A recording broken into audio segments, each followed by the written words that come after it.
Welcome to Bull TV, where we are bullish on Collierville. I'm your host, David Pickler. Bull TV is a monthly show that empowers, educates, and entertains while highlighting the citizens of Collierville who inspire and deliver solutions for a stronger community. Bull TV is presented by Pickler Companies and is proudly produced by the students of Collierville High School. We invite you to watch our show at www.bulltv.show, thebullnetwork.com, and CHS TV 19. New episodes air on the second Sunday of every month at 3 p.m. Central Time. Before we begin our guest segment, you'll notice I'm sporting a beard today. We filmed this show in November, which also happens to be Movember, an initiative that invites men to grow out facial hair during the month of November as a way to raise awareness and funds for three critical areas in men's health: suicide prevention, prostate cancer, and testicular cancer. You can learn more about Movember at www.movember.com. On today's show, we sit down with Noel Fenderson, a local entrepreneur and businessman who is co-owner of multiple local companies. In the show, Noel and I will discuss his organization's mission to better the lives of their employees, customers, and community.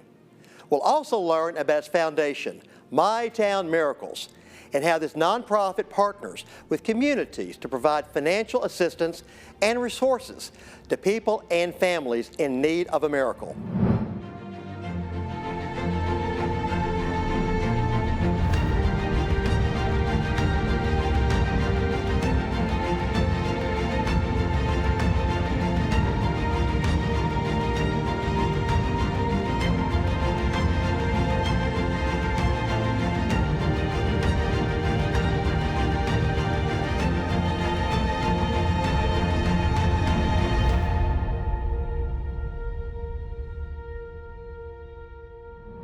Today, I'm joined by Noel Fenderson. Noel is a local entrepreneur originally from Memphis, Tennessee. He is co-founder and a partner in My Town Movers, My Town Roofing, and My Town Properties. Additionally, he is the co-founder and president of two nonprofits, My Town Miracles and Ministry. He also serves as a reserve police officer on SWAT for the Collierville Police Department. Noel is passionate about helping people grow close to God and to their family. He resides in Collierville with his wife Brittany and four children: Lindley Grace, Wynn, Brooks, and Vivian. Noel, thank you for joining us on Bull TV. David, thank you so much for having me. We're glad to have you. Now, to get started, as we always do, we want to kind of give you an opportunity to kind of tell people about who you are. Yeah. And so, in 3 words, who is Noel Fenderson? Well, I'll share 3 words I strive for, and that would be faithful, compassionate, and genuine. So those were 3 words that I was thinking of that I strive for those. I don't do it perfectly, but those are words that I strive for every day. Well, I think it's the pursuit that really matters. Yeah, and right. So, well, God bless on that. Noel, you have been such a huge part of Collierville's community for so many years. What is your favorite part of living and working here in this great town? Definitely the people. The people, up underneath that would be the community. It's just such a great place to be and live, as you know, to work in, to raise a family in, and to have businesses in, and to serve in. So I really love the community feeling that's part of the people. Absolutely. For 6 years, you served as a police officer on the Germantown SWAT team and currently serve as a reserve police officer for the town of Collierville. Can you tell our viewers a little bit about what led you to this field of law enforcement? Yeah, in the simplest answer, I hate bad people and evil, and I love to serve. So, a police officer is the best representation of how to live that out. And then deeper, my grandfather was a really big father figure in my life, and he was the deputy chief of the Memphis Police Department. Wow. So Okay. He always instilled, that value of good over evil and right over wrong, and really lived that out throughout his career. So I had no idea that was something that I would be passionate about. But once I stepped into it, I really just fell in love with it. You know, what I love about that is in this day and age, Noel, there seems to be so much about shades of gray. But when you talk about good versus evil, Yeah. you know, about good people versus bad people, you know, I mean, you're really talking about, you know, some of those basic characteristics of humanity. Yeah. And really wanting to, you know, to be a part of what's good and fighting what's evil. So God bless you for that. That's Yeah. fantastic. Thank you so much.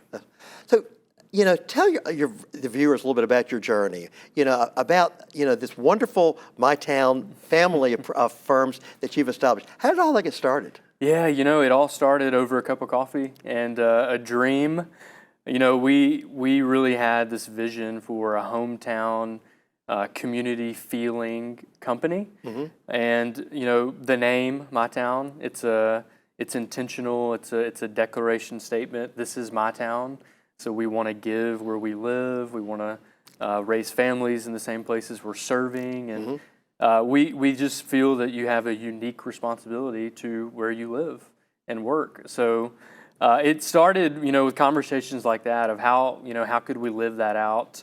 I've got some amazing business partners that really are the brains and operational experience and knowledge and all these different services. But, you know, we just love serving people, and then these different areas are just how we do that. Wow.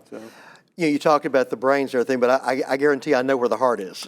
And that's fantastic. So when you think about these different organizations and, you know, and with all the employees and people that you work with, how would you describe your leadership philosophy when it comes to running a small business in a town like Collierville? Yeah, you know, for really small businesses in general, just to really know your mission and then to be flexible with the strategy.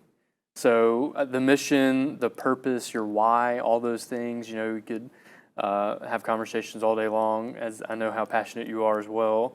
But that really is what drives you to wake up and do your best in whatever you're doing. And I meet with so many people that maybe lack that. So I think that is super important as a leader to really know that. And because, my goodness, you know, it's hard. It's hard out there, and the people involved and relationships and so many things that go on. So that's what I would focus on, would be the mission. You know, I really appreciate the fact that you talked about the why. Yeah. Because I think that is so essential to anything we do.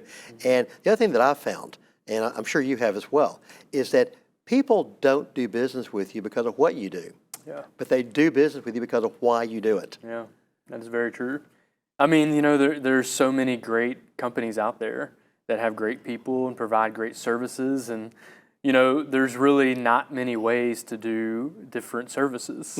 But the why behind it, people want to be a part of something bigger than just going about their day and you know, receiving a certain type of service. So we really do see that happen a lot, where people are drawn to knowing that they're making a difference in people's life. So yeah, I know you experience that too. Well, we have, but you know, it's interesting. Occasionally, I'm driving around in Collierville in the middle of the day, and I'm constantly reminded of a certain business that when you're driving down Poplar, and all of a sudden you see this line in the middle of the street heading into Chick-fil-A. That I think that's another kind of business that people choose to go there because of the why. Behind the way they operate their business. And so I think that's so important. Well, let's talk a little more about the businesses. You know, talk to me a little bit about those services that are provided, you know, by the various companies that you operate. Yeah, so we specialize in the home service world. So moving and all the things that come underneath the umbrella, moving, packing services and storage. Roofing, we specialize in full roof replacement and repairs. And properties, so maintaining, selling real estate properties for people. So, and then our nonprofit Miracles. That's really the driving force. I know we'll get to that, but the passion behind our why and what we do. So I describe to people all the time that, you know, we serve people. We happen to do it, you know, by moving them or putting a roof on them. Or those are just avenues of how we do that. So wow, yeah. You know, we talked about it. I, like you, also have a suite of businesses that all present their own unique challenges. What have you found have been those unique challenges that, have been the things that you've had to confront and overcome in running your business. And how have you found to be able to keep it all running smoothly? Yeah, business always comes down to people. So, I used to not understand how important that was. But I really think that being really intentional with who you hire and trying to retain good talent and pouring into them and loving them holistically, really caring about every area of their life, providing them opportunities again to give back and know that they're working with the greater purpose in mind. So the people are always people provide the capability to love, and with that love comes hurt. If you give somebody access to love, then they have access for hurt and pain, and so the greatest joy is also the greatest challenge. Yeah. And that I think that rings true with any business. Could not agree more. Well, you've talked already about some great lessons and great concepts. Yeah. What would you say is the greatest lesson that you've learned in your role as a leader of these wonderful businesses? Yeah, I would say that God is always faithful. And I've been on what it feels like the highest of highs and the lowest of lows. And just looking back over the journey, just to see that God was there every step of the way.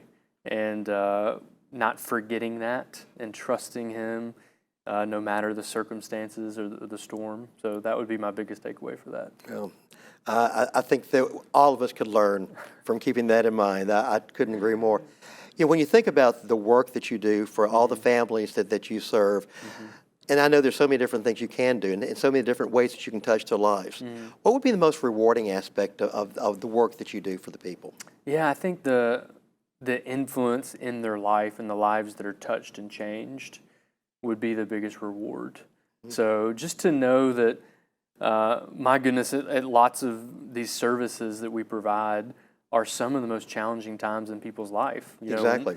When some, you don't just wake up and need a roof. Usually you're experiencing some damage or some active leaks, or when people are moving, they're doing it for all different types of reasons, whether it could be marriage or it could be divorce. It could be the death of a loved one. So these are just extremely stressful times in people's lives. So it's really rewarding to be a part of that journey with them. Wow, that's fantastic.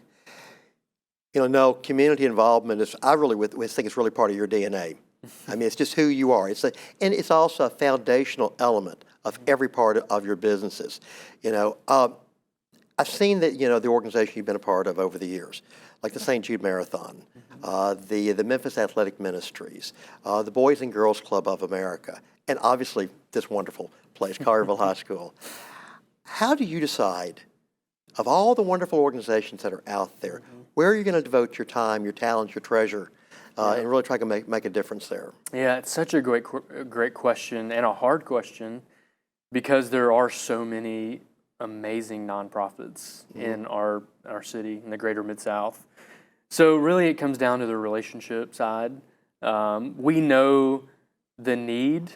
We know the great need in the city. We know that as more of a statistic. But everything changes when you know their name.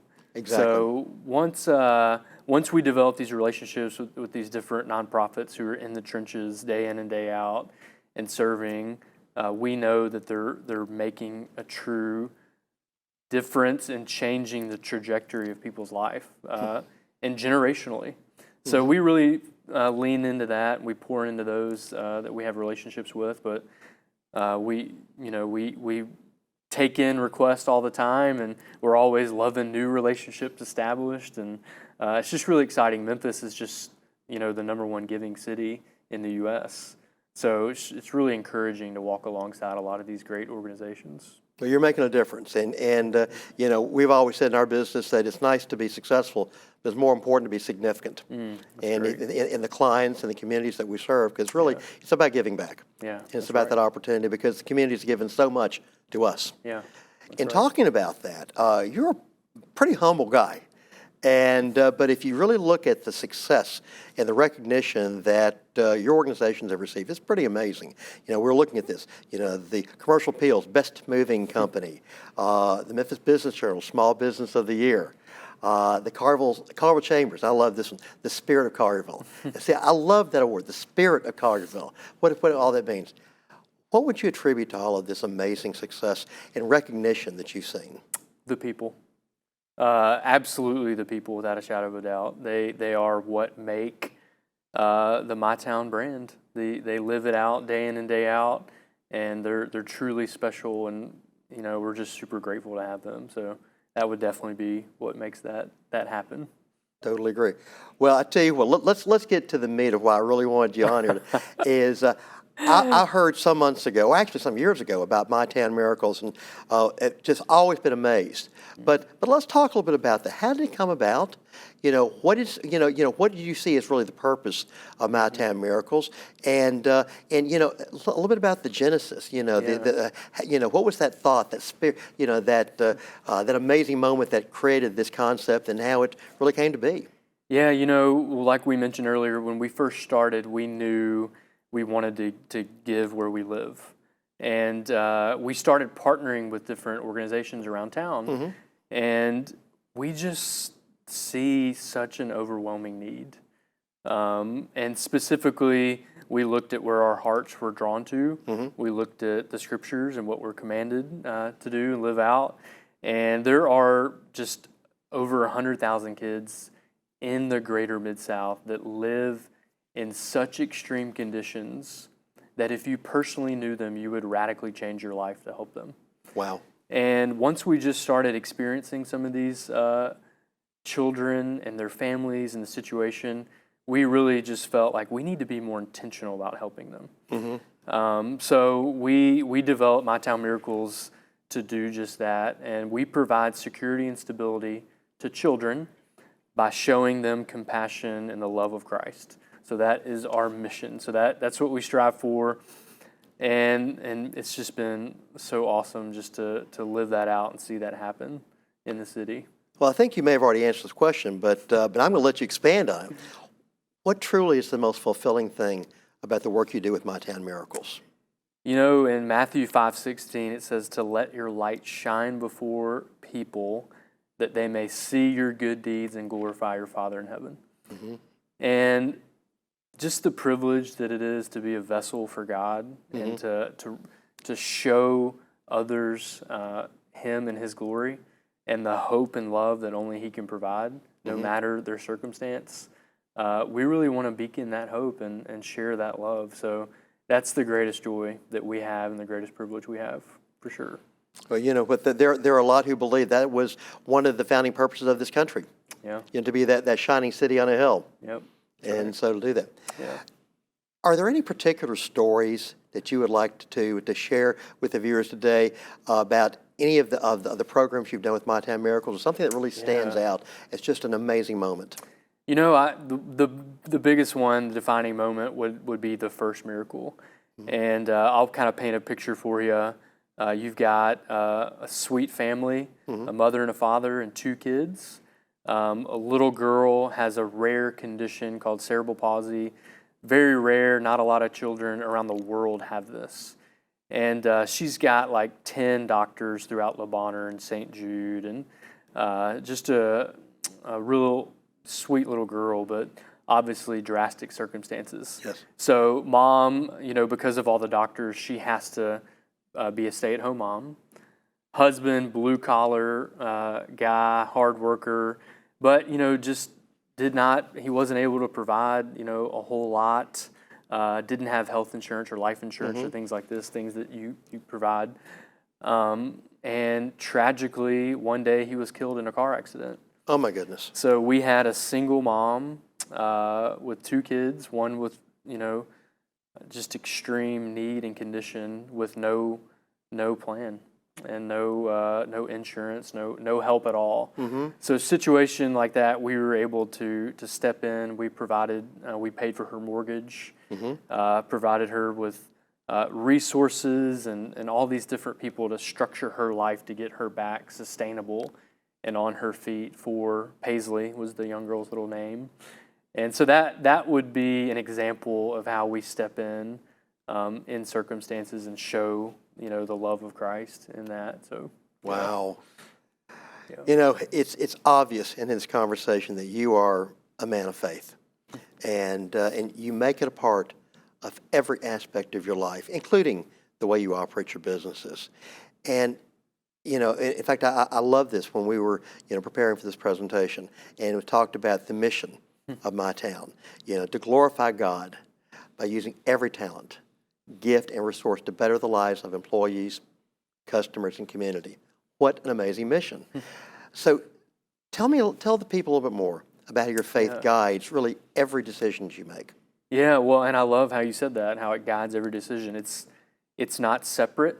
Oftentimes we can separate faith and work and family and put them all in different boxes, but I really see it being a lifestyle, and how you live should not be different no matter what area of life you're on. So I have a heart for turning the secular into the sacred. Mm-hmm. I believe that business, this redemptive business mindset, really speaks a lot to me. Mm-hmm. Where we see business as mission, Mm-hmm. and business is just a tool to continue and further the growth of the mission. So that's. I just don't separate it. I hope that answers your question. That's a great You way. said, so. I mean, truly, it's woven into the DNA of your business. Yeah. It really is. It breathes, through every breath of what you do. Yeah. It is part of that. That's wonderful. Over the past several years, it seems like every time I go to an event, then you're there, your team is there, and they're not just there; they're engaged. Mm-hmm. I mean, to be truly present, to be truly engaged, truly part of the community. What advice would you give to other people, other business leaders in Collierville, of how they can also get more fully engaged, get really plugged into our community, and have the opportunity to give back the way that you has truly led? Yeah, get involved. Just like what you're saying, all these different, there's so many amazing organizations. The Collierville Chamber, of course, being one of those, Rotary Club, Mm-hmm. all these opportunities where like-minded people are coming together. They want, of course, to provide a living and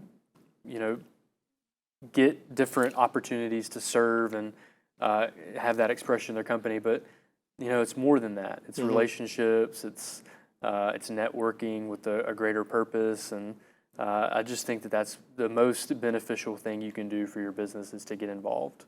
Couldn't agree more. Yeah. Bucket list. They're kind of a big thing to me, because I believe that bucket lists really force a person to kind of stretch out of their comfort zone, and whenever you have that opportunity to mark something off your bucket list, that's really kind of a cool thing. Yeah.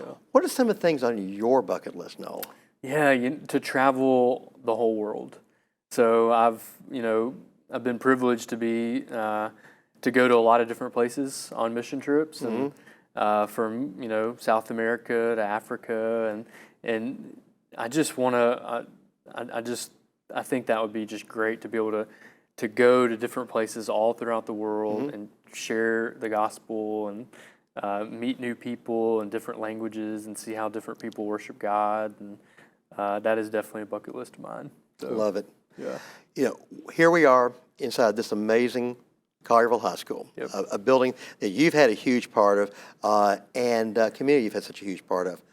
What would the message that you would have for these incredible students here, including these great kids here who are helping us produce this show? What would be the message you would have for them when it comes to leadership? Yeah, and they're going to laugh when they hear this, and people do, but read the Bible.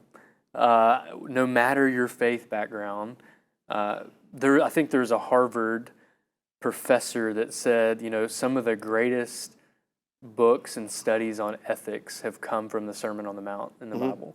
And, it's just such practical life leadership lessons. And the character is so important of who you are. As a leader, it all starts with your character. And if you don't have a good character, we don't want you leading anybody. We don't need more of you. So we don't need you to reproduce that. So That would be my biggest piece of advice, would just to be a person of the Scriptures and let that flow out of your life. Fantastic. You're a young guy. You got a long way to go, hopefully, on this journey, God willing. But what would you like to be your legacy? When people look back and they reflect on the life of Noel Fenderson, Yeah. what would you like that enduring legacy to be? Only Jesus. Just someone that, the Lord has given me many opportunities to serve, and through the business world, there's different expressions of that. But just to be someone that his life was about the gospel and nothing else. Because at the end of the day, nothing else matters.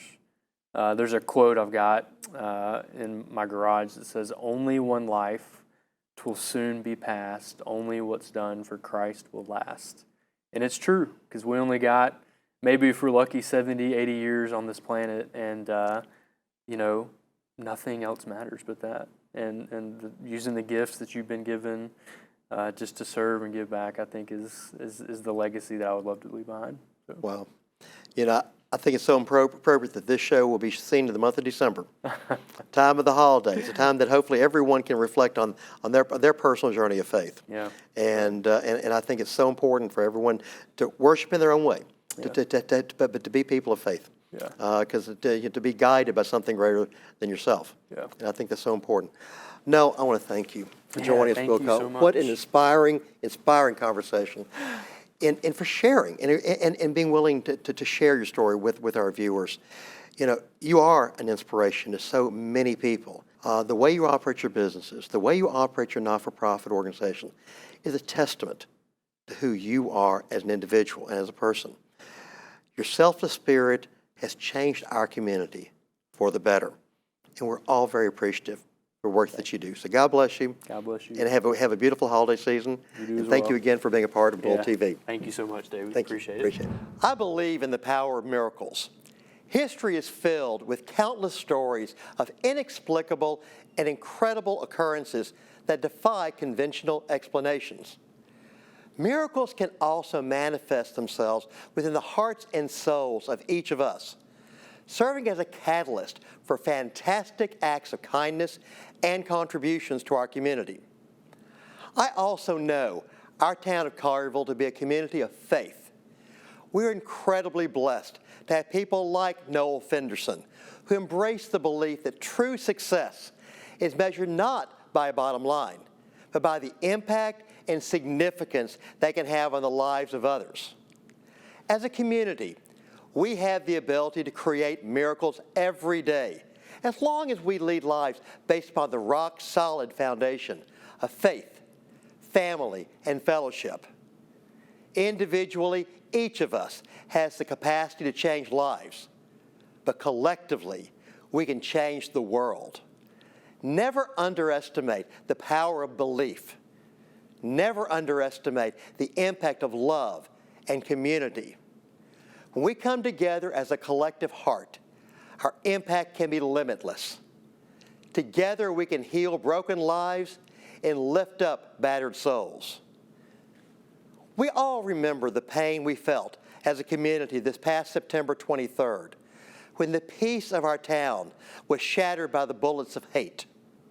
We watched the bravery of our first responders and the coordination of countless organizations to restore order from the chaos of those horrific moments. We were heartened by the outpouring of support from an entire nation. We prayed for the victims and their families. And we proudly proclaimed Collierville Strong as a testament to the resilience of our community. As we approach another holiday season, we have an opportunity to make a tangible difference in the lives of those who were impacted by the shootings. A very special fund has been created to provide support to the victims of the September 23rd shootings, the Collierville Survivors Fund. This fund, structured as a 501c3 not-for-profit, is part of a nationwide group that administered funds for mass shooting victims in Orlando, Las Vegas, Parkland, and El Paso. 100% of the funds donated to the Collierville Survivors Fund will be distributed to the families of Mrs. King, who was killed, those who were injured, and to anyone who was in the store that suffered psychological trauma. The fund is administered by the National Compassion Fund, a subsidiary of the National Center for Victims of Crime. This fund is open for donations and contributions until February 20th, 2022.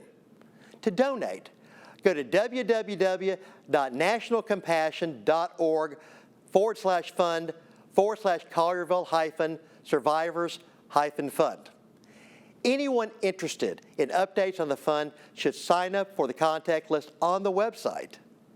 A local steering committee, for which I am very proudly serving, has published a draft protocol for the rules governing the fund and is seeking public feedback.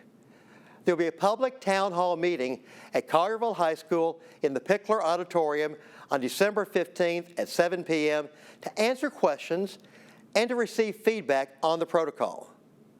I encourage each of you to learn more about this fund and the opportunity it provides to help heal those impacted by the shooting and possibly supporting the fund by your own personal gift. Together, we will continue to stay Collierville strong and proud. Finally, in this holiday season, my wish for you is that we can all share the gift of gratitude. We are all so blessed to live in a community of faith and belief, a place where every day we can make miracles happen. And that is my 2 cents. Until next time, I'm your host, David Pickler. Thank you for watching Bull TV, where together we deliver solutions for a stronger community.